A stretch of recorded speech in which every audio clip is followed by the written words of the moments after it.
Hello, in this video I'll be giving some background to Galileo Galilei, the father of modern science. This is the guy who was, I suppose he was the first big hitter in the scientific revolution, really driving it forwards, making a lot of the empirical discoveries that were later formulated by people like Newton and such like in the subsequent centuries.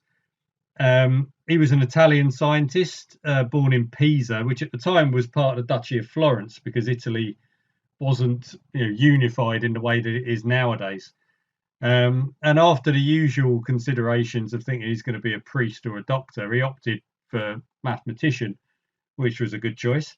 There is this story that he decided this after observing swinging chandeliers and saw that their period of oscillation was independent of amplitude. How true that is another matter, but nonetheless, he ended up being a mathematician. Um, his major work was in the 17th century. In 1608, he constructed one of the earliest refracting telescopes. It had around about 30 times magnification. So this is refracting as in is built using lenses rather than mirrors. And the following year, so in 1609, he made the first detailed observations of the moon. So he was the first person to see the craters and the mountains on the moon. In 1610, he was the first to observe the largest four moons of Jupiter, which are now referred to as the Galilean moons. So that's Io, Europa, Callisto, and Ganymede. Now, he didn't actually give them those names. Those names were chosen by a German astronomer, Simon Marius, who he independently discovered the moons at the same time. And Kepler suggested to him that he should name those moons after the lovers of Zeus, who's the Greek Jupiter. So that's how those names got chosen. There was a lot of interest in finding these moons. I mean, not only just for the discovery in itself, but um, the one thing you notice if you observe Jupiter is the moons move quickly. Their orbital periods are pretty short. I mean, Jupiter itself also rotates very quickly. But having these four moons with relatively high frequency and orbits and regular eclipses, this suggested that there might be a solution here for the problem of longitude. I mean, this was something that explorers and sailors had grappled with for ages because, I mean, it's easy to tell what latitude you're at because you can look at something like the pole star and see what altitude it's at, and that'll tell you what latitude you're at. So that's straightforward. But knowing what longitude you're at, I mean, that requires accurate timekeeping. This is why old maps look so wonky. You think, well, why couldn't they draw maps back in the day? Why is everything sort of skewed out of shape? And this is why if you're moving around and you don't know and you can't keep accurate time, you don't know how far you've gone. So you don't know exactly where you are. This is a particular problem at sea because you've got no landmarks. I mean, at least there's a possibility on land that you can measure things out relative to landmarks. So you're going to be more accurate. But at sea, I mean, you just don't really know where you are. Um, and yeah, it suggested that, well, you can observe these orbits and these eclipses of the moons of Jupiter, and maybe this a way of doing timekeeping.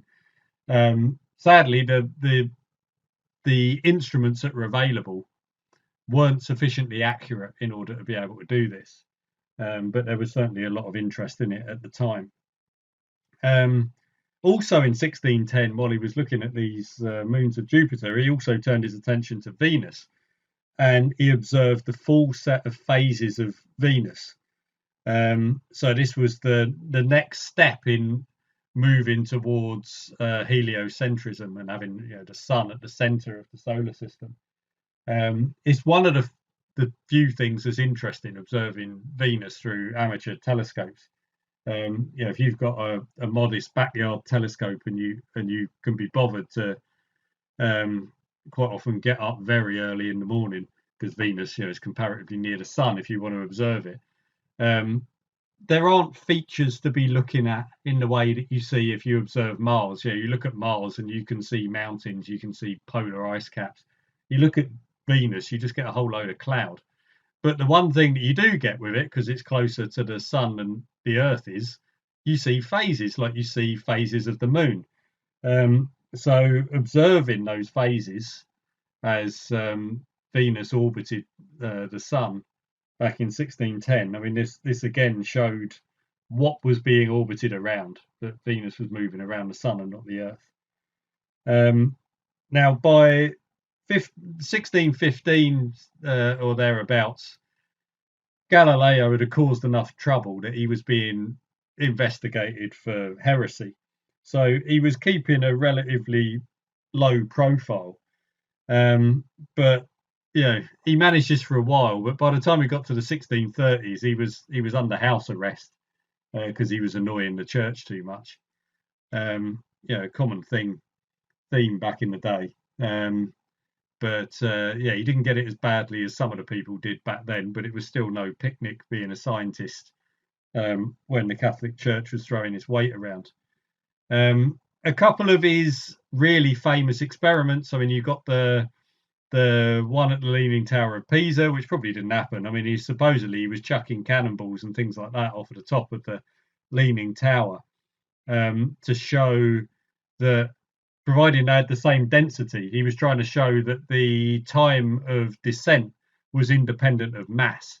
So he was fighting against Aristotle here. And this is where you can see he's moving into what would later become Newton's laws. I mean, the chances of him actually being able to do this and have serious measurements, or even being able to do it full stop, is unlikely. But this is essentially a forerunner of the experiment that was repeated in 1971 on the moon. So when you had the Apollo 15 landing and you got the guy, I can't remember which astronaut it was now, and he drops a hammer and a feather, I think it is, and they both fall to the surface of the moon in the same time. So he was already working on this back in the 17th century. Another one, which was essentially the foundation for what became Newton's first law of motion, is the thought experiment that he had about inertia, of this idea of if you've got an incline, you put a ball at the top of a slope, and you roll the ball down the slope. So if this slope is frictionless, you've greased it up or whatever, the ball's going to go more or less back pretty close to the same height on the other side. So his thought experiment was, well, what if we keep dropping or extending the length of this slope on the other side? So let's take it that we've now got something which is a much longer slope on the other side. Well, if we're not losing energy due to friction here, the ball's still getting back up to the same height. So what if we just kept on extending this to the point that actually it's just flat, as in you've got an infinite length slope on the other side? Well, the ball's going to have to keep on going because it's going to try to get back up to the same height. So this is leading to this idea that if you've got the ball rolling along level ground, if there's no force acting on it, it's going to keep moving at the same speed. And it's going to keep moving at that speed forever, because you've got an infinite length at zero gradient. So you've got the old battle between infinity and zero for the ball getting back up to the height that it started at. So this essentially conservation of energy idea leading into the idea of inertia. And I mean, he probably would have tried some of this out. I mean, it was a thought experiment when you get to the final analysis of thinking of this infinitely long slope in inverted commas because it's actually flat.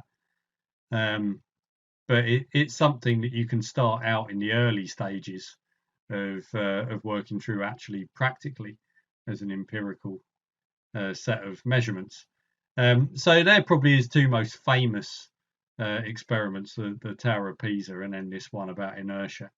But yeah, the impact of Galileo cannot be overstated, really. He really is one of the big names here when you go back to that period of the 16th and 17th century, going from Galileo, through people like Kepler and Hooke and Leibniz, Descartes, Newton. These are the big names back then. So knowing a bit about them is essential, I would say, for any aspiring physicist.